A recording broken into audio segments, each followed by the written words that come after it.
pergunta, mas eu vou ler daqui a pouquinho, tá certo, Karen? Segura aí um pouquinho sua pergunta, que daqui a pouco a gente vai começar com as perguntas. Sim, meu povo. E aí, olha só, aí a psicóloga me perguntou assim, eu estava falando de avaliação, né, psicológica com crianças, e aí a psicóloga perguntou assim pra mim, mas Dani, a gente faz, não só, a gente pode fazer avaliação com criança, avaliação psicológica, uma psicóloga. Tá. Mas eu achava que para fazer avaliação psicológica precisava ter ou uma especialização em avaliação psicológica ou ser neuropsicóloga. E aí quando ela falou isso, você lembrou óbvio de quem? que eu lembrei de você, né? Óbvio. E ao mesmo tempo eu lembrei também de toda a dificuldade que a gente vive na faculdade com relação à avaliação psicológica e teste psicológico. Perfeito. Eu acho que é o temor da maioria das pessoas, né, dentro da formação universitária, a não ser aquelas pessoas que já têm uma vocação e uma ideia, que tem gente que ama como você, que parece que nasceu para avaliar, que nasceu para aplicar teste, tem gente que tem esse dom iluminado do céu. Mas a maioria, isso estamos falando de espíritos de luz, né, elevados. A maioria não é assim, a maioria tem medo, a maioria não gosta das matérias que faz, fica com muitas dúvidas, tem muito medo na hora que se forma, quando vai para o psicodiagnóstico, fica muito confuso. Exato. E o psicodiagnóstico tem a ver com avaliação psicológica, que tem a ver com testagem. Aí tem gente que prefere os testes psicométricos, que são os testes mais quantitativos. Tem gente que era a minha vibe, né, da minha galera, que eu gostava mais dos testes projetivos, que são testes que avaliam mais a personalidade e são mais qualitativos também. Exato. Falam mais de uma forma geral, mas de uma forma bem geralzona mesmo, eu achei muito importante falar de avaliação psicológica quando eu percebo que muitos profissionais já formados ainda se batem com isso, tem muita dificuldade com isso, e pior do que isso é a gente não saber exatamente qual é a nossa o que a gente realmente pode fazer, né, dentro da nossa profissão. Então assim, gente, a avaliação psicológica, ela precisa ser feita por qualquer psicólogo que atenda, né, e aqui falando especificamente no caso de criança e adolescente, tem que fazer avaliação, porque se eu não avaliar, eu vou intervir como? Como é que eu vou saber o que fazer com a criança? Como é que eu vou saber? E a avaliação, eu acho que é por essa ideia errônea de achar que é só teste. A avaliação Perfeito. Não é só teste. Perfeito. Teste é uma ferramenta que eu incremento na minha avaliação ou não, a depender da demanda, da necessidade, da minha habilidade. Exatamente. Porque também não adianta eu aplicar teste se eu não sei aplicar o teste, se eu não sei interpretar o teste. Né? Aí é melhor encaminhar para alguém que faça isso e te dê um resultado. E aí você vai agregar isso na tua avaliação geral, que é uma coisa muito maior, que começa do começo, né? Perfeito. Eu acho que você tocou no ponto mais importante quando a gente fala em teste, né? E quando a gente fala em avaliação no geral. Inclusive, tem muitos estudos que mostram isso, né? Que a nossa formação, ela não traz o preparo necessário para que a gente consiga organizar ou trabalhar com determinados instrumentos. E aí eu acho que muito profissional de psicologia acompanha a gente e pode inclusive dar esse depoimento, né? Eu entrei na faculdade há, deixa eu ver minhas contas, 17 anos atrás. Realmente a gente tinha uma escassez de teste, de instrumento. A avaliação também era uma coisa que não era muito trabalhada, discutida no contexto, né, de formação. E eu senti falta demais dessa instrumentalização mesmo, do desenvolvimento da habilidade para que a gente pudesse se sentir capaz e seguro para aplicar testes ou para fazer uma avaliação de forma mais complexa. Então, a formação em si, ela traz uma lacuna, né? Ela deixa algo a desejar nesse sentido e por isso talvez cria-se tanto tabu em relação tanto aos testes quanto à avaliação no geral. Então, a gente precisa sim ter cuidado. Uma aplicação de teste, uma avaliação psicológica tem sim um nível de responsabilidade, a gente precisa estar atento a isso, ao que a gente precisa saber, tanto a nível de conhecimento, quanto também sobre as questões éticas, não é? Legais, mas a gente precisa entender que é um processo necessário para uma boa condução de um caso. A gente parte de um ponto e geralmente esse ponto, quando a gente fala num contexto clínico, é a avaliação. Chega um paciente para você e você precisa saber orientar aquela demanda, não é, dentro de um plano terapêutico. E você parte de quê? Você parte simplesmente do relato dos pais ou de quem traz? Isso é muito pouco. Né? Então, a avaliação, ela tem uma função básica e principal, que para mim é o mais importante de tudo, que é de orientar um plano terapêutico, nortear a conduta que a gente vai ter com determinado paciente. Então, a gente precisa sim desmistificar um pouco, né, algumas coisas que estão por trás do processo de avaliação e precisa se capacitar para isso. A gente, Dani, não precisa de um curso de formação para aplicar teste. Nem a gente precisa de... uma especificação, nada disso. uma especialização. Não. Agora, como a gente tem essa carência pela nossa formação, da formação do psicólogo, em relação a essas questões, lógico que a gente precisa buscar suprir isso, né, essa ausência, essa carência, em outros contextos de ensino e aprendizagem. Sim. Então, o ideal é que a gente procure, sim, buscar esses recursos, esses elementos, para que a gente possa ter competência técnica e para que a gente consiga usar de uma maneira adequada, fazer um bom uso, até escolher testes de maneira adequada. E isso tem um resultado positivo no nosso processo de tratamento do paciente, de condução de caso ou do que quer que seja, tá? Então, é um ponto fundamental. Acho que para a gente falar de teste, a gente precisa, sim, começar falando disso, sobre a nossa formação, o olhar para a gente como pessoas profissionais que podem, sim, né, pela formação que nós temos, nós podemos aplicar testes psicológicos, mas nós precisamos ter alguns cuidados e desenvolver algumas habilidades, algumas competências para que isso aconteça da melhor maneira, tá? Inclusive, aplicar testes psicológicos é a única coisa que é própria do psicólogo fazer. Exato. E é justamente o que a gente menos se apropria muitas vezes. Exatamente. Né? Porque qualquer profissional pode ser terapeuta, né? Não se intitula psicólogo sem ser psicólogo, mas terapeuta se intitula sim, e qualquer um pode ser. Por isso que tem um monte de terapeuta aí por aí e a galera fica confusa. Mas é terapeuta, mas não é psicólogo. Exatamente. Porque você pode se intitular e pode fazer a psicoterapia do jeito que a gente faz, ou de outro jeito, de um jeito diferente, que aprendeu em outro lugar, mas aplicar testes psicológicos que são devidamente liberados, autorizados, só psicólogo pode fazer.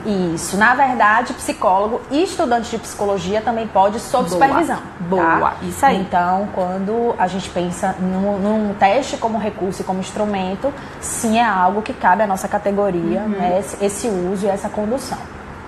É isso aí. E a galera tem medo. Eu acho que a gente tem medo porque a gente não conhece direito. Exato. Porque a gente tem medo do desconhecido. É uma falha da formação. A gente vê muito pouco na formação. Eu lembro que eu acho que eu vi 2, 3 testes no máximo na minha formação. Então isso é muito pouco. Como é que eu vou me sentir segura para usar um instrumento ou um recurso desse num contexto tão importante, um contexto de tanta responsabilidade, se eu não me sinto, se eu não tenho condição ou se eu não tenho propriedade para fazer o uso desse instrumento? Então isso deixa assim a gente receoso, né? Agora, claro que um dos cuidados que a gente precisa ter em relação à aplicação de teste é justamente conhecer muito bem o instrumento e, de preferência, já ter sido submetido a ele, tá? Claro que a aplicação também é importante, então treinar. Eu treino o teste até com meu marido. Então eu compro um teste novo, eu digo assim, vamos ali, vamos fazer aqui esse teste, sento com ele. Vamos ali que eu vou te avaliar um pouquinho. Exatamente, faço a aplicação, ele já sabe, então nem contesta muito. Mas a gente treina com já sabe que está dentro do acordo nupcial. Exatamente, tem lá, entendeu? Então, faz parte. Então, a gente precisa fazer isso. A gente precisa aplicar para a gente aprender a aplicação. Tem alguns testes que a gente não vai conseguir aplicar sozinho, que a gente precisa de curso para aplicar. Então, esses testes específicos, sim, vão requerer um pouco mais, tanto de investimento financeiro, quanto também dessa disponibilidade para estar fazendo um curso para aprender a aplicação de teste. Mas a maioria deles tem um manual que é autoexplicativo. Você vai ler o manual, vai fazer a aplicação, vai repetir isso até se sentir seguro e confortável, principalmente em relação às instruções, e vai poder fazer essa aplicação tranquilamente para o seu ambiente terapêutico. Lógico, respeitando o objetivo do teste, sabendo para que você vai usar, sabendo fazer a interpretação dos dados, juntando essas informações com um processo muito mais amplo, que é o processo de avaliação, e com certeza o seu resultado ele vai ser muito melhor do que se você não usasse ele como instrumento. Agora, Lu, olha só, eu trabalho muito pouco com testes, né? Eu trabalho mais com os projetivos mesmos, HTP, um desenho livre, é o que eu mais trabalho. Eu raramente aplico teste. Aplico assim, quando eu vou fazer uma avaliação, às vezes, judicial, né? Que é um pedido maior. E aí eu faço uma avaliação mais criteriosa, vejo uma bateria de teste, aí vou estudar um pouco aquele teste, aplico. Mas não é muito o que eu gosto de fazer. Eu gosto mais de aplicar teste quando eu aplico, mais para me embasar na própria avaliação do que para dar resultado para alguém ou dar algum diagnóstico. Mas repare, a gente já tem o psicólogo, principalmente quando a gente fala de criança e adolescente, uma resistência da criança e adolescente para qualquer tipo de, muitas vezes, recurso ou ferramenta terapêutica ou alguma atividade que a gente sugere que eles façam, né? Às vezes a gente quer pedir um desenho e a criança não quer desenhar, né? Ela tem uma resistência para isso. E aí eu fico pensando, com os testes, principalmente os testes mais clássicos, os testes mais pesados, que tem muitas baterias, né, que exige tempo, né? Como é essa realidade dessa resistência da criança? Tem alguma técnica, tem alguma fórmula que você possa dar de dica, assim? Eu acho que isso é muito bacana, né? A gente falar dessa parte bem prática mesmo. Exato. Dessa aplicação, de lidar com essa resistência da criança e do adolescente com esses testes?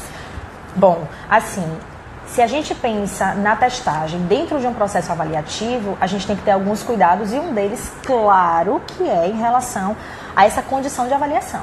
Então, a criança que vai para uma avaliação psicológica, ela precisa ser informada do objetivo daquilo ali, né? Ela precisa ser contextualizada e a gente também precisa inserir isso dentro desse contexto. Então, existem testes que são mais cansativos, existem testes que são mais chatinhos mesmo em relação à condução dele, ou ao tempo, na disposição. O que é que a gente faz? De acordo com o perfil da criança, a gente vai escolher testes que sejam mais compatíveis. Então, uma criança muito agitada, se a gente tiver 2 testes que possam avaliar o determinado aspecto que a gente quer, um deles é com um tempo mais curto, outro deles tem um tempo mais elaborado, a gente vai escolher o mais curto. Então, o perfil da criança vai ajudar a gente a fazer essa seleção de instrumentalização, tá? Para que a gente consiga uma avaliação que sim, seja eficaz, mas necessariamente a gente consiga inserir isso dentro de uma realidade adequada, né, para o que a criança pode oferecer para a gente e diminuir as resistências. Mas tem alguns macetezinhos que a gente faz. Em relação a testes cognitivos, a gente mistura um pouquinho as funções, né, para que não fique tão cansativo.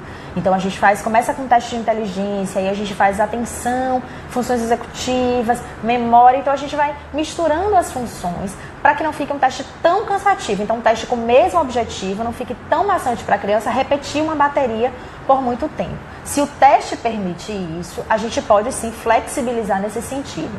Uma outra coisa é que a gente pode dividir as sessões. Então a gente não faz tudo de uma vez só. A gente divide por sessões e aí coloca alguns outros elementos que vão ajudar a criança. Então o que é que eu faço? Eu separo o que é que eu preciso avaliar naquele dia da criança. Então eu preciso avaliar, por exemplo, se for função cognitiva, 3 funções, 2 funções. E aí no restante do tempo eu coloco alguma atividade, algum jogo, alguma brincadeira, alguma coisa que seja mais lúdica, mais dinâmica, para que ela não fique tão entediada, tá? Isso ajuda muito, Dani. E outros cuidados também são importantes, né? Eu atendo muita gente que vem do interior. Então, cuidado em relação a como essa criança tá. Se ela tá cansada da viagem, se ela se alimentou direito, se ela tá com sono. Tudo isso também precisa ser considerado para que a gente não sobrecarregue essa criança e ela acabe dando respostas que vão interferir no resultado do teste. Então, são cuidados que são gerais e a motivação é um deles. Então, uma criança ela motivada, a gente vai conseguir avaliar melhor aquilo que a gente quer avaliar. Seja uma função, seja uma característica, né, algum aspecto do comportamento dela. E aí, para isso, a gente motiva. Eu brinco muito, né? Então eu trago um ambiente muito leve para o ambiente avaliativo. Eu não faço aquele modelo de mesa, cadeira, lápis, vamos fazer um teste, não. Primeiro que a gente nem usa o termo teste, né? Justamente para você não associar a escola, a cobrança, a avaliação. Então a gente usa alguns outros termos como atividade, uma dinâmica, material, para justamente a criança ela não fazer essa associação de que vai ser uma coisa chata ou cansativa. E esses outros mecanismos que a gente usa, né, que são mesmo para que ela fique mais leve ou menos ansiosa, né? Mais tranquila, também funcionam. E a gente brinca, a gente distrai, a gente conversa um pouquinho, eu pergunto como tá, pergunto sobre a escola, às vezes faço alguma intervenção, né? Então, a depender do perfil da criança, a gente consegue trabalhar de uma forma que contemple o que a gente precisa, né, que é fazer uma aplicação de um teste, ou fazer uma observação sistemática, ou aplicar uma escala, ou o que quer que seja, E a gente consegue também que essas respostas sejam dadas com qualidade e com fidedignidade, né? Que é o mais importante para que a gente consiga ter um bom resultado, fazer uma boa avaliação. E aí, Deli, como estamos aí da galera participando? E temos aqui um comentário, né? Mais um comentário e uma pergunta. Primeiro é Psico Caroline, ela falou: gosto de testes, trabalhei com uma livraria de testes psicológicos por 2 anos, porém não me sinto capaz de trabalhar com psicodiagnóstico. Acho que deveria fazer alguns cursos ou até mesmo uma pós. É legal, né? Porque você se apropria, você tem mais segurança. Exatamente. Também não adianta fazer, porque eu sou psicóloga e eu tenho que fazer. Eu acho que tudo precisa disso. Eu sempre falo com o pessoal, gente, não adianta você começar a atender, por exemplo, começar a atender criança sem uma supervisão. Né? Você começar a atender... Não só criança, né? Exatamente. Qualquer atendimento precisa. No início de um processo, a gente precisa... Porque você vai fazer bobagens e quando você vai fazer alguma coisa. Porque pior ainda do que fazer bobagem é você não fazer nada, é você fazer de conta que está atendendo. Eu acho que isso é muito sério, muito sério. Eu não comecei... Teve outro dia que também uma menina me perguntou, uma psicóloga, se eu tinha feito alguma formação, especialização para atender criança. E eu disse a ela que no começo, não. Eu fiz depois uma formação em psicanálise no atendimento com criança. E agora eu estou tentando começar uma de gestalt terapia, que eu sou dessas, de várias abordagens. Mas eu não comecei com especialização na informação. Eu comecei com supervisão. Porque aí ela disse assim pra mim, então você começou com a cara e a coragem. Eu falei, calma. Não é, nem tanto, nem tudo, nem tão pouco, né? Eu comecei com a cara, com a coragem, com a responsabilidade da supervisão. Eu não comecei a atender sem supervisão. Aí o pessoal às vezes diz, Dani, mas é caro, a gente tá começando. Às vezes atende plano de saúde, que é outra bobagem, não atendo plano de saúde. Eu sou a pessoa que eu digo pra não atender plano de saúde, acabou.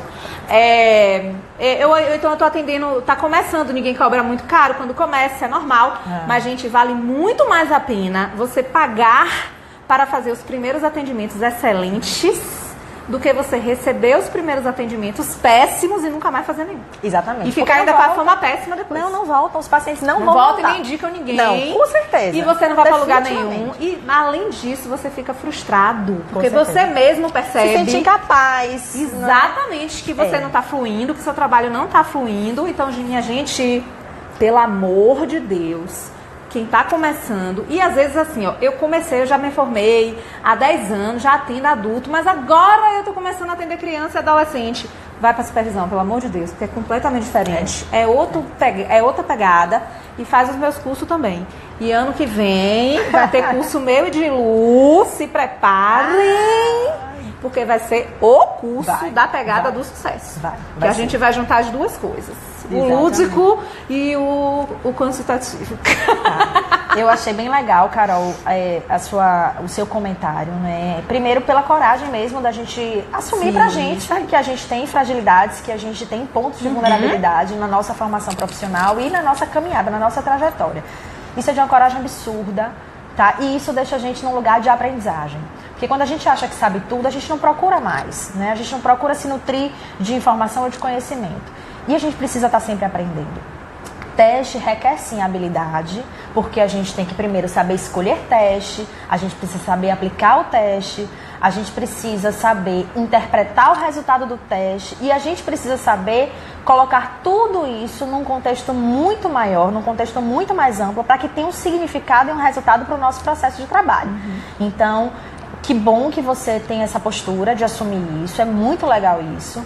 E se você não se sente preparada hoje para fazer uma aplicação de um teste ou não entende direito desse universo de testagem, então não sabe o que escolher, como escolher ou quando escolher, sim, faça cursos, procure, porque não é tão complexo assim. Requer sim esse investimento, tá certo? Principalmente disponibilidade de aprender. Sim. Mas quando a gente entra no processo, é uma delícia. Quando a gente consegue ver tudo que a gente está pegando enquanto resto. Eu sou apaixonada. Eu sou suspeitíssima porque eu adoro, eu trabalho muito com avaliação e eu adoro. Então, quando você consegue ver, né, o resultado daquele conjunto de instrumentos que você usa, porque não é só teste, uma avaliação psicológica ela não é feita só de teste.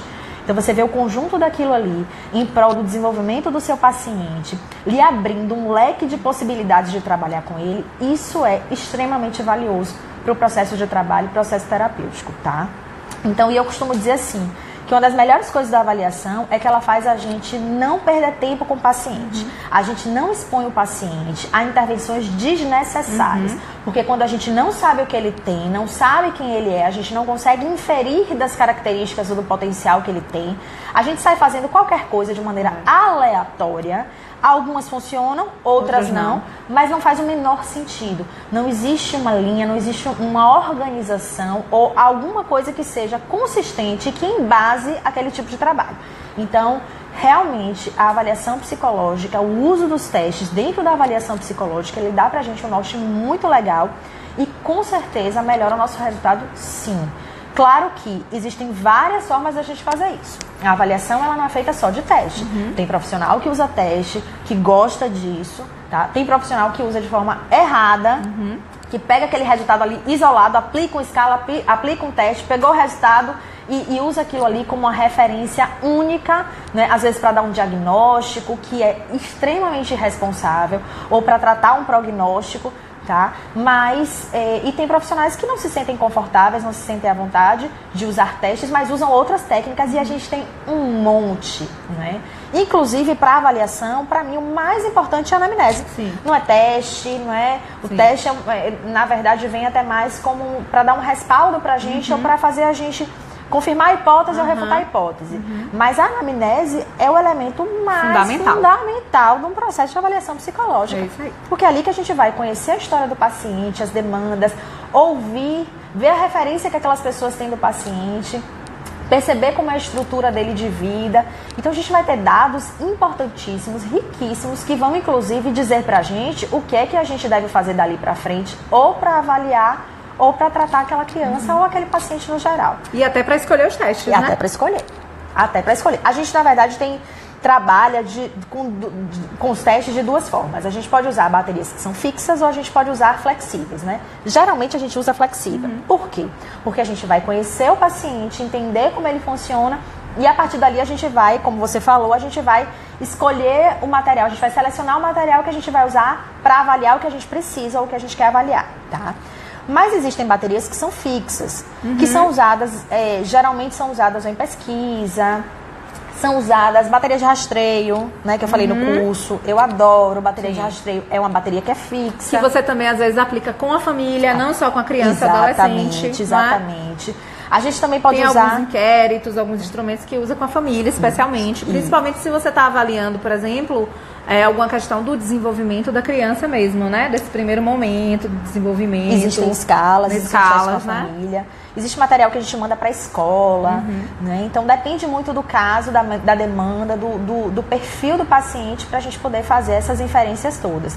Mas as baterias flexíveis, elas dão pra gente mais flexibilidade, né? Pra gente conseguir moldar um plano avaliativo, um plano terapêutico dentro daquilo que a gente vai entendendo ou vai percebendo que vai fazendo sentido para entender aquilo com estrutura maior. As fixas, elas são usadas de forma mais fixas mesmo, né? A gente tem elementos que necessitam tem aquela demanda e aí necessitam daquele instrumento que é específico. Uso muito, sabe com o quê? Orientação vocacional. Eu uso a bateria fixa para orientação vocacional. Então, a gente já tem lá, né, os instrumentos e eu vou usar aqueles, geralmente são os mesmos instrumentos com os pacientes que vêm. Porque existe um projeto, né, que ele é específico e me permite usar uma bateria fixa. Mas, geralmente, quase 100% a gente usa baterias flexíveis porque vão se ajustando as necessidades, as demandas, a queixa, ao que a gente percebe no meio do caminho. E a gente percebe muita coisa no meio do caminho. Tá? Então, na avaliação é legal, porque ela norteia, mas na terapia também. Sim. Então, às vezes a gente começa a tratar, a gente está no atendimento, e aí a gente percebe que tem alguma coisa, às vezes comportamental, que chama atenção e que tinha passado despercebido antes. Aí a gente pode aplicar uma escala. As escalas de comportamento geralmente são aplicadas com os pais, né? E em alguns casos com as escolas. Então, as escalas também são instrumentos riquíssimos no processo avaliativo. Tem vezes que a gente aplica testes e outras a gente pode aplicar escalas com os pais, para ter essa noção, né, geral do comportamento ou observar alguma coisa específica que pra gente está impactando naquele processo do paciente. E algumas escalas vocês encontram na internet. Gratuitamente, não precisa comprar a escala. E aí depois o Lu vai fazer uma relaçãozinha, que ela vai fazer uma postagem linda sobre escalas mais utilizadas, que eu sou dessa que fico dizendo que a galera tem que postar. Pronto, tudo certo. É só pedir que a gente posta. E aí, Deli, mais alguém? Tem outra Carol, né? Tá. Carol. Adoro os Caróis. Para o profissional que está iniciando na clínica, quais são os testes mais importantes a serem adquiridos? Olha, boa pergunta. Carol, isso depende do profissional, tá? Não tem um teste específico para quem está iniciando, não tem um teste para quem já é velho na clínica, não tem. Depende do perfil que você atende, porque os testes, eles principalmente vão atender critérios como idade, escolaridade, nível de desenvolvimento do paciente. Então, depende muito mais, né, do seu perfil de atendimento e do seu objetivo com a testagem. Então, se você quer testes para fazer psicodiagnóstico, se você quer testes para fazer avaliação, orientação vocacional, se você quer trabalhar com os testes para fazer uma avaliação cognitiva, tá? Então, depende do seu objetivo, do que você pretende, do público que você atende, tá certo? Agora, tem testes que são mais simples e outros são mais complexos. O que acontece? Se você está começando, claro que a gente vai pensar nos testes mais simples, porque talvez você tenha mais facilidade. Mas se você pensa em investir em cursos, aí você já pode pensar nessa estrutura mesmo um pouco mais complexa, porque talvez lhe dê mais embasamento, né? Por exemplo, hoje a gente tem uma bateria, que eu não posso deixar de falar, que é o VISC, que é uma bateria que a gente tem, que é o que a gente chama de teste padrão ouro, e que faz uma avaliação global maravilhosa do coeficiente de inteligência e de algumas características, né, do processamento cognitivo dos pacientes, do funcionamento cognitivo. O VISC é extremamente complexo, é uma bateria que pouquíssimas pessoas conseguem aplicar ou aplicam hoje, mas é um instrumento que, se você faz um investimento num curso e faz um investimento no material, ele vai ser para você referência para o seu trabalho no dia a dia da clínica, tá? Então, para as suas avaliações e tudo mais. Hoje é o que eu mais uso. Então, geralmente, minha avaliação ela é muito centrada no VISC, porque ele me dá uma referência muito boa e muito completa, muito global, e eu vou adequando os outros instrumentos de acordo com os pacientes e o que eu quero perceber deles, tá? Mas como eu faço muita avaliação cognitiva, o VISC é minha escolha prioritária. Agora, é um teste que é caro e é um teste que precisa, sim, de uma habilitação, de um aprendizado sobre sua aplicação, porque ele é muito complexo, a correção também. A gente já tem a correção informatizada, que facilita bastante, né? Mas mesmo assim é um teste que você precisa saber como aplicar, saber o que você está enxergando, o que você está percebendo, para que você faça uma interpretação coerente, mesmo sendo um teste psicométrico. Existe um processo de interpretação e que você tem que ter responsabilidade com aquelas informações que você está colhendo, tá certo? Então, não sei se eu respondi, viu, Carol? Qualquer coisa você manda de novo sua dúvida. Eu tenho 300 mil perguntas aqui, viu? Veja aí alguma sua. Eu tentei subir aqui. Não tá... E a galera tá falando o que aí dela, enquanto ela tá procurando as perguntas aqui? Psicologia.cristiane comentou, né?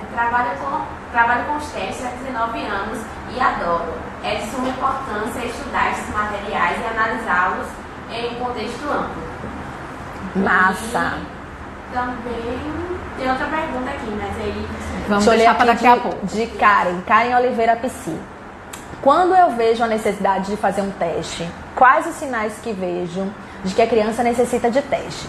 Bom, quando a gente tem mais tempo de clínica, a gente tem uma facilidade maior de perceber demandas e de entender se a gente pode utilizar alguns recursos, né, além daqueles que a gente está acostumado a usar num contexto terapêutico, tá? O principal é que a gente conheça os testes. Porque, por exemplo, vem um paciente para mim, e aí eu percebo que eu posso aplicar um teste que vai me dar um resultado legal. Vou dar um exemplo. Eu tenho um paciente que ele tem uma questão, a gente está trabalhando questões emocionais, mas ele tem uma demanda de uma autoestima baixa, questões relacionadas à autopercepção dele no contexto escolar. E aí o que acontece? Como eu sei que eu tenho um teste que pode ajudar nesse aspecto, aí eu já entro com a possibilidade, já entro com a sugestão da gente fazer esse teste para que a gente consiga fazer uma avaliação, mesmo que avaliação ligeira, rápida, global, de aspectos e usar esses elementos para o tratamento dele. Tá? Então, a gente vai... Qual é o meu objetivo prioritário? Perceber suas habilidades para a gente trabalhar com autoestima, tá certo?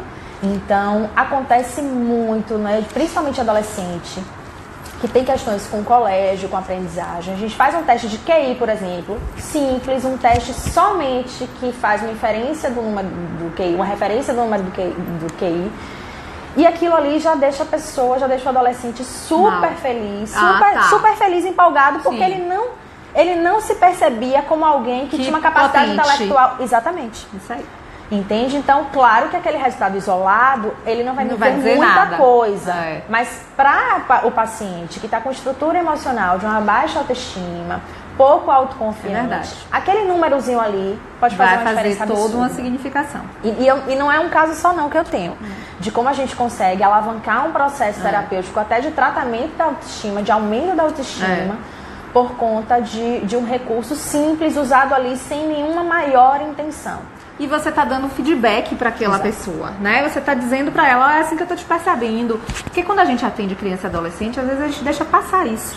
A gente fala que tem muita ansiedade de dizer para os pais como é que tá aquela criança, como é que tá aquele adolescente, como é que a gente está observando, mas a gente esquece de falar para a própria criança e para o próprio adolescente o que é que a gente está vendo neles. Exatamente. E eles têm a maior curiosidade em saber. Perfeito. Né? Perfeito. Eles têm maior interesse em saber. E aí, como a gente não dá atenção, não deixa essas pessoas tornarem-se sujeitos no processo, aí a gente tem muitas vezes resistência, a gente tem o não dito, a gente tem eu não quero falar sobre nada, eu não tô afim de fazer nada do que você me propõe. Né? Tem um menino que eu tô atendendo agora, que ele ficou 1 ano comigo jogando o mesmo jogo. 1 ano jogando o mesmo jogo. E eu pacientemente, eu sou a paciência com ele. E aí, quando ele estava muito resistente, até porque ele veio para o processo terapêutico com uma demanda muito, muito enviesada. Ele veio por conta de um processo judicial entre o pai e uma mãe de guarda compartilhada. Então ele já veio um pré-adolescente, sabendo que seria analisado para isso e não para ele, entende? Ele veio para cá sabendo que a demanda que estava o trazendo para cá não era dele, era dos pais. Isso eu achei genial. E uma demanda super complexa. Isso. Então, o que ele pensou, que foi que veio na cabeça dele? Vou emperrar o processo. Porque eles vêm com essa ideia. Não clara, mas subjetivamente é assim que rola. Porque quando a gente tem uma prática, a gente percebe que é. E aí foi o que ele fez. Só que eu fui amolecendo ali daqui. Toda repetição eu às vezes, né, jogava pra ele, você já percebeu que tem um monte de coisa, você sempre, de novo, em o mesmo jogo, eita que esse jogo é viciante, eu brincava assim com ele. Até que ele, um belo dia, resolveu mudar de lugar, né, ele elaborou muita coisa, e eu dei tempo pra ele elaborar, e ele mesmo propôs a mudança, e aí ele começou mudando os jogos. Das mudanças dos jogos, ele foi cedendo às minhas intervenções. Então eu comecei a propor coisas a ele e ele aceitando e reagindo super bem às minhas propostas. Tem 1 mês que esse menino vem pra cá. Ele tem 12 anos e ele só conversa comigo. Ele nem joga mais. E ele conversa sobre as coisas dele. E ele quer saber. E aí quando eu falo, ele, e o que foi que você observou? Aí ele fala assim comigo, eu acho engraçado, ele fez assim, e o que foi que você observou quando eu cheguei aqui, fiz isso, isso e isso? Ele fala de primeira sessão, ele fala de 5ª sessão, ele lembra. É porque estava tudo sendo percebido. Menina, ó, dá vontade de chorar com esse caso. Esse caso é aquele que você quer escrever um livro sobre esse caso. Eu tô apaixonada por esse caso. Pronto, que tudo agora vai ser livro. Tudo é livro agora. A pessoa é uma escritora. A pessoa agora só quer Deixa eu escrever. aproveitar para lhe parabenizar. Porque eu Você gostou do livro? É claro que eu livro, maravilhoso, delicioso, parabéns. Maravilhoso. Viu? E vamos fazer outros, né? Vamos fazer outros. Porque você não pode parar por aí, não. O livro é de recursos terapêuticos que eu fiz com mais 4 psicólogos maravilhosos. 101 ferramentas terapêuticas para psicólogos. 100 ferramentas terapêuticas descritas no livro e uma que é a gente, que é a principal ferramenta terapêutica do universo sideral. Exatamente. Não tem teste melhor, viu? Não tem teste. Vamos para mais perguntas, senão a gente só sai daqui meia-noite. Deixa eu só terminar. Olha, termine a Os sua. sinais que a criança necessita de teste, a prática vai fazer isso com muito mais facilidade. Porque por mais que a gente possa fazer inferências do perfil, da demanda, da queixa, né? E isso já ser componente, elemento para a gente saber que precisamos utilizar algum teste ou qual tipo de teste utilizar, a prática ela ajuda bastante. Então vamos praticar. Se a gente tem instrumentos, se a gente sabe aplicar, né? A gente vai ler o manual para ter bastante cuidado com essa aplicação, bastante responsabilidade com essa aplicação. Tá? Mas a gente precisa praticar, porque é praticando que a gente vai conseguir ter mais entendimento mesmo, afinar o violino. A gente vai conseguir ter mais clareza das nossas limitações, das dificuldades. Eu mesmo, gente, tenho um déficit de memória. Minha memória é uó. Então, todo teste que eu vou aplicar, mesmo eu aplicando o teste 2 vezes na semana, 3 vezes na semana, eu vou lá no manual, releio a instrução para ter certeza de que eu não vou me passar com alguma informação ou que eu vou errar um critério de interrupção ou qualquer coisa que seja. Então eu repasso todas as vezes antes. Deixa eu aproveitar só falando disso, Dani, de repassar o manual. Deixa eu falar para vocês uma coisa. É muito importante quando a gente trabalha com teste que a gente deixe tudo arrumado antes da sessão, antes da aplicação, tá? Eu sei que a vida é uma loucura, a gente entra correndo, sai correndo do consultório. É um atrás do outro. Uma loucura. Mas a gente precisa ter esse cuidado, porque isso interfere no processo de aplicação do teste, interfere na dinâmica, né? Quando a criança chega e tá aquele movimento de correria, de procurar teste, de arrumar sala. Isso interfere demais, então a gente precisa ter esse cuidado de antes de começar uma avaliação, a gente já vai fazer lá, né, a pré-seleção dos nossos instrumentos, dos nossos testes, então deixa tudo separadinho, arrumadinho, para que isso não seja uma interferência, tá certo? Vamos lá para as perguntas de Dani, enquanto eu vou passando aqui. E aí, Deli, como está o povo aí? Tem outra pergunta de Carol. Ela perguntou como fazer uma avaliação adequada. Você recomenda algum curso /local? Eu recomendo meu mini curso que eu vou fazer dia 10 de novembro, que já vai ser massa para começar, e o próximo que eu vou fazer com o Lu ano que vem, que vai ser completão. Esse já tá recomendado, esse curso aí, os Tá dois. vendo aí? Pronto. Já vamos abrir as inscrições, não, né? Mas fiquem ligados. A gente vai abrir, ano que vem vai rolar. Fiquem ligados.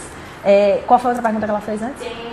Como é que faz uma avaliação? Eu acho que assim, a galera tem muita dúvida dessa coisa do geral mesmo, né? Da avaliação, o que é avaliação. Tá, e aí a gente, é interessante porque a gente volta pra questão de que as formações, elas deixam a desejar, viu? Então, se a gente percebe isso, e deixa mesmo, viu, gente? Comigo foi assim, acho que com o Dani também. É, total. Então, eu Com a aprendi... Deli também, né, Deli? Que tá formando agora. Exato. Eu aprendi a fazer avaliação na minha formação, então no meu curso de neuropsicologia foi que eu revi alguns instrumentos, mas na verdade eu não revi não, eu vi, porque eu vi que eu não sabia nada.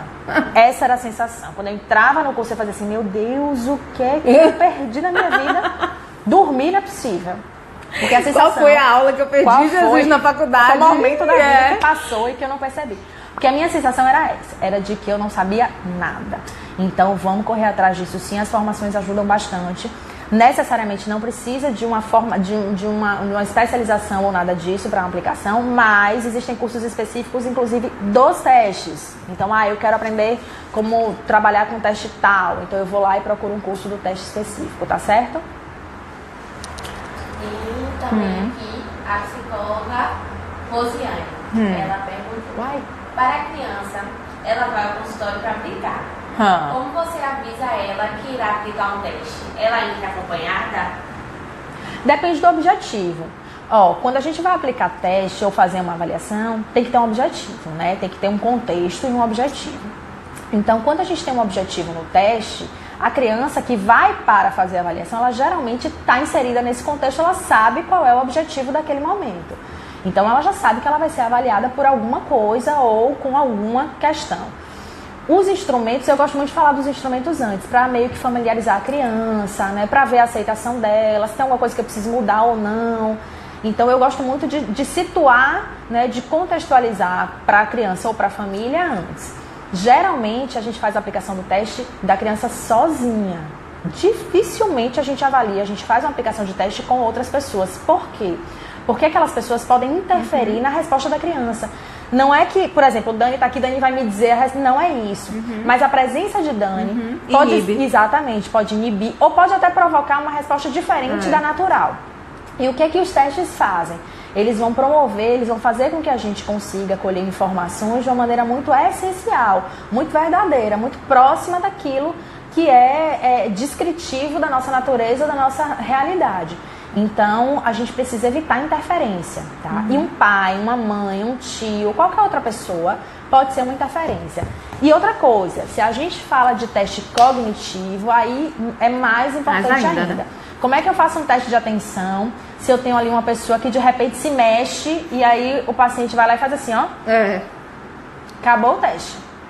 Não serviu para nada aquele resultado, né? Eu tenho que invalidar e tenho que fazer de novo. Então, a gente precisa sim ter esse cuidado. E os testes, eles têm recomendação de aplicação, tá, gente? Então, lá no manual tem escrito tudo direitinho sobre como a gente deve aplicar, né? O que a gente usa para fazer a aplicação. Então, eles são bem descritivos. Por isso que a gente tem que ter tanto cuidado com leitura de manual, certo? Ó, alguém mandou aqui, Sandrinha. Ela mandou uma outra coisa que eu não entendi, mas ela mandou embaixo.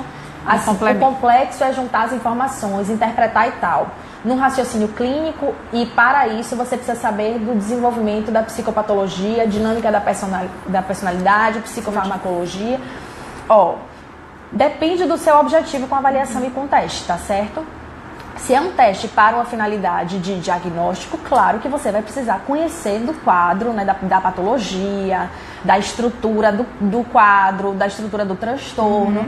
Senão você vai estar avaliando uma coisa que você não sabe o que é. Então é muito mais complexo, né? A gente precisa sim ter um entendimento mínimo do que a gente quer para saber do que a gente quer avaliar, para a gente saber até como a gente vai avaliar, certo?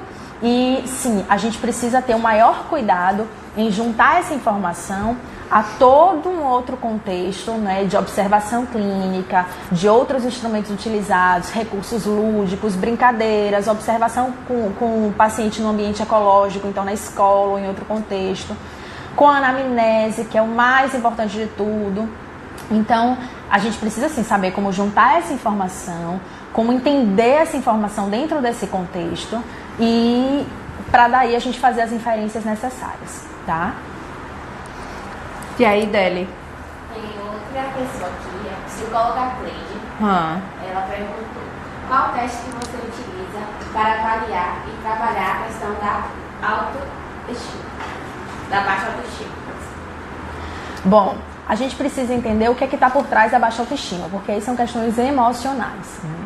A gente tem alguns testes, e aí não com criança, eu acho que com adulto, né, eu uso muito a escala Beck para poder avaliar depressão, ansiedade, desesperança, porque ele me dá uma visão muito legal dessa parte, dessa estrutura emocional e me ajuda muito a ter essa referência, né, de aspectos emocionais, que inclusive da autoestima.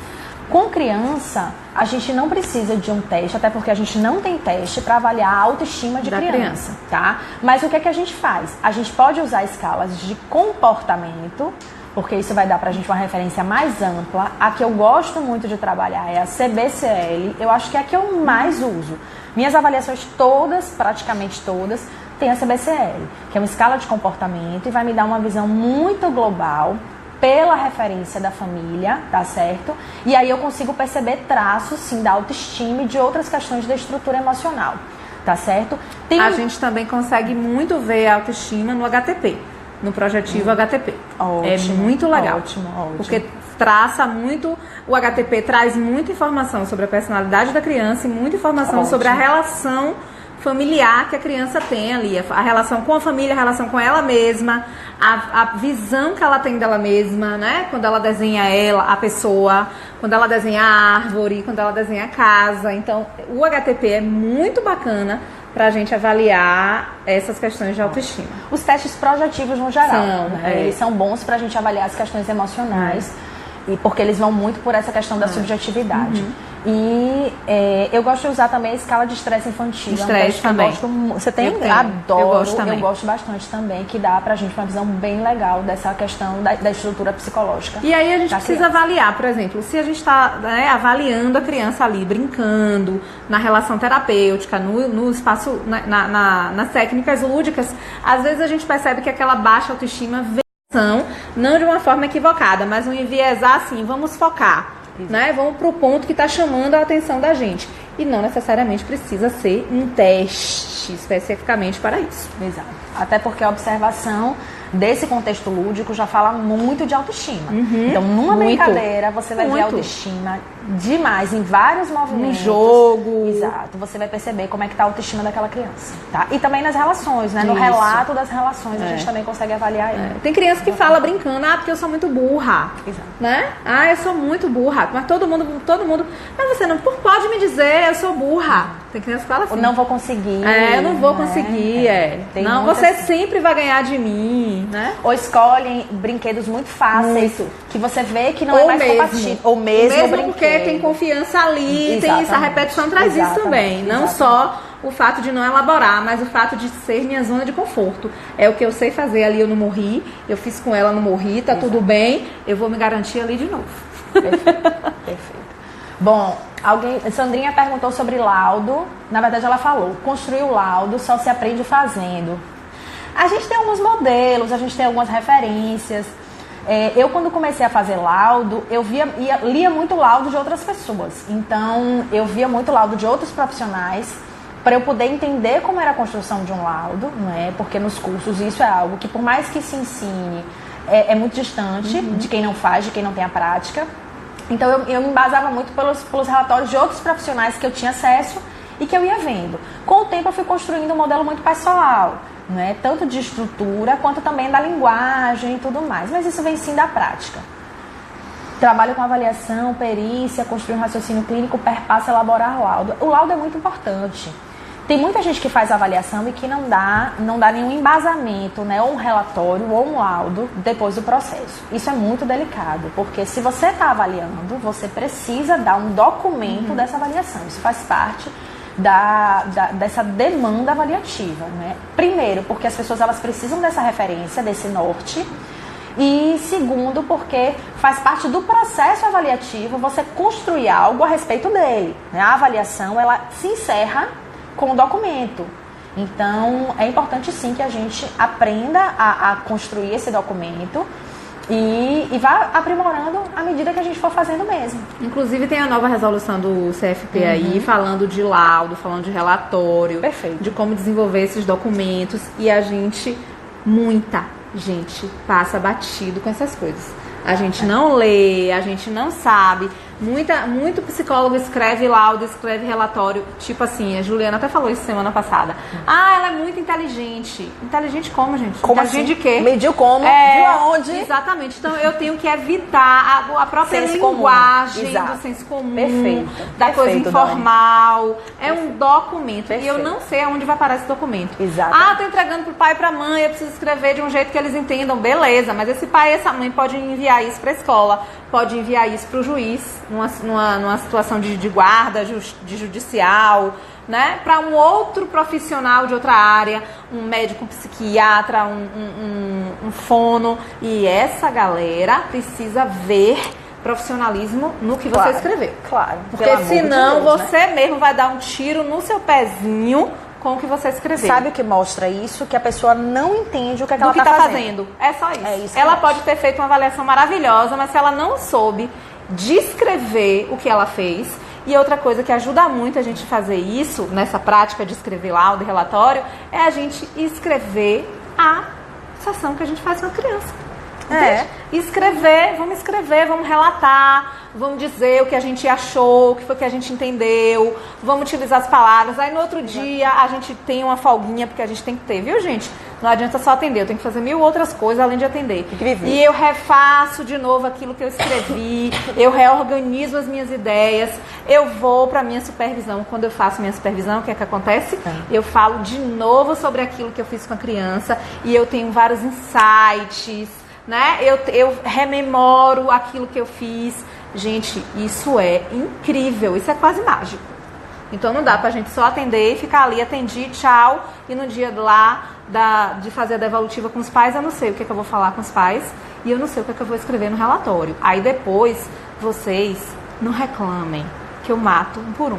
Vai, Deli. Deixa eu só aproveitar esse gancho para falar uma coisa que é muito importante, tá? Primeiro que esses modelos, eu não sei se a gente encontra no site do CRP ou do CFP, porque antes tinha. Tinha modelo de documento lá no site do Conselho. Então, na verdade, a gente tem um modelo bem raso, assim. Tem um modelo do que você quer. É tipo um roteiro, um roteirozinho, mas já é importante, tá? Pra gente poder se basear. Tem livros que também tem modelos. Então, já vale a pena a gente pesquisar, a gente ler, a gente estudar, tá? Mas tem outra coisa, gente. Existe um site, né, que é um site, eu não sei qual é a relação que ele tem com o Conselho, que é o SATEPSI. SATEPSI ou SATEPSI que SATEPSI, E que é um site que tem lá dizendo quais são os testes que são aprovados pelo Conselho. Exatamente. E que podem ser utilizados no contexto clínico, no contexto avaliativo, o que quer que seja, tá? Os que não são aprovados só podem ser utilizados, né, eticamente em pesquisa. Então, quem está na dúvida, vai lá, entra no site, dá uma olhada, coloca o nome do teste ou procura a lista dos sites aprovados, dos testes aprovados, que aí vai ter a lista e você vê se o teste está aprovado ou não está. Se está aprovado, pode usar. Não está, não pode ser usado, tá? A menos que seja em pesquisa. E tem testes também que não são testes de uso exclusivo de psicólogo. Isso. Então tem lá uso exclusivo de psicólogo e uso não exclusivo de psicólogo. Então não é só para psicólogo, outros profissionais de outras áreas também podem estar olhando, acessando, tá certo? Acabou de responder uma das perguntas. Aqui. Maravilhoso. Deixa eu ver outra pergunta. Esse curso do ano que vem vai ser online? Vai ser online e presencial, que a gente gosta de trabalhar. Lá vem, viu? Lá vem. Vai, Tícia, os dois, online e presencial, que a vida da gente agora é dupla. Às vezes tem uma vida dupla nessa vida, que é presencial e online. Eu tô despencando aqui, né? Gente, eu só vou avisar vocês que a gente tem 5 minutos pra acabar, não é isso, Deli? Ave Maria, mentira. A gente tá com 54 minutos e 56 para acabar, pelo menos no Instagram. Aqui no YouTube até fica mais. Mas no Instagram, gente, se encerrar aí no Instagram, vocês correm pro YouTube, lá na minha página Olhar de Criança Psi, que vocês continuam vendo a live. Pronto, toque massa. Mas a gente não vai demorar muito tempo não, viu? Então né? Se adiantem aí. A gente tem que ir pra casa. A gente tem que ir pra casa, que amanhã ainda tem trabalho. Sandrinha tá aqui contribuindo. Oi, Sandrinha, vou lhe chamar pra fazer Sandrinha a próxima live. Sandrinha super contribui, eu conheço ela participa das minhas lives também. Tô adorando, viu, Sandrinha? O próprio manual tem casos que ajudam, tem, os manuais também tem, às vezes, alguns têm como fazer laudo, tá? Pronto, e aí, Deli, mais alguém aí, algum comentário, alguma desaprovação, alguma crítica pra gente? Alguma pergunta?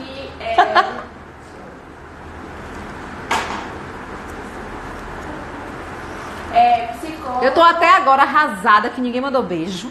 Que ninguém mandou coração. O meu teve um mute e eu não consegui responder a ninguém. Corações, sim. Maravilhosos. Eu depois vou olhar um por um quem tá mandando coração pra mim, que eu não tô vendo agora, mas depois eu olho e dou presença, eu boto a estrelinha, tipo gente, comportamental. Quem mandou beijo, eu não consegui ver. Eu dou estrelinha pra quem manda beijo.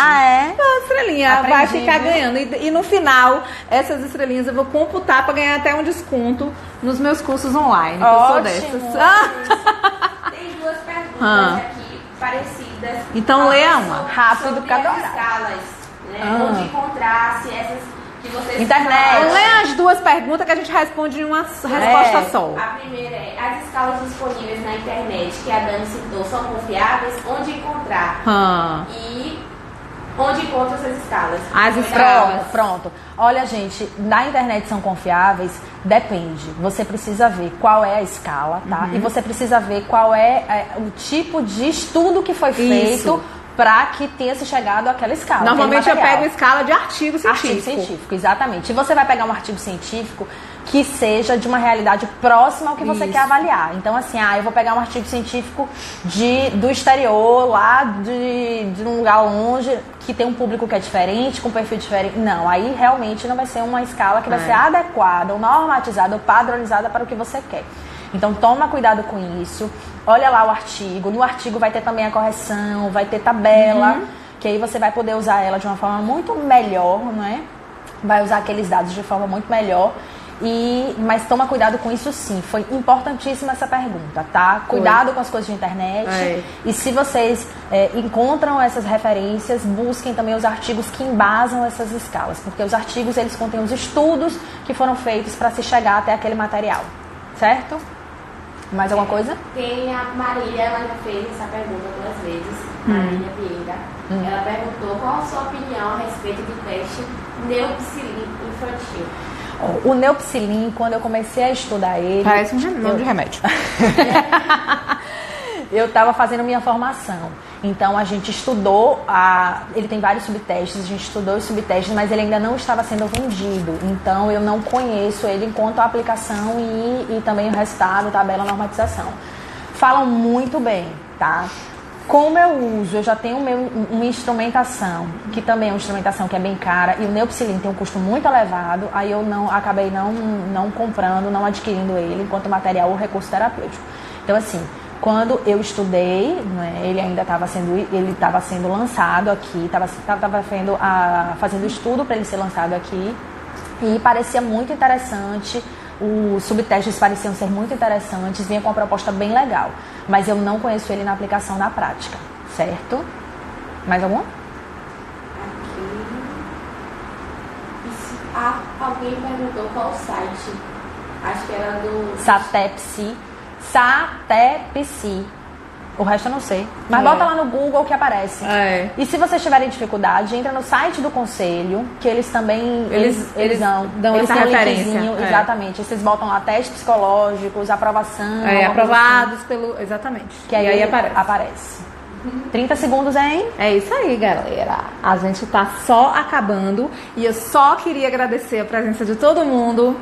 Obrigada mais uma vez por mais uma live. Lu, obrigada. Você é maravilhosa como sempre. Sucesso da Bahia. Galera, se inscrevam que tá acabando as vagas no meu mini curso de avaliação, que encerra as vagas um dia antes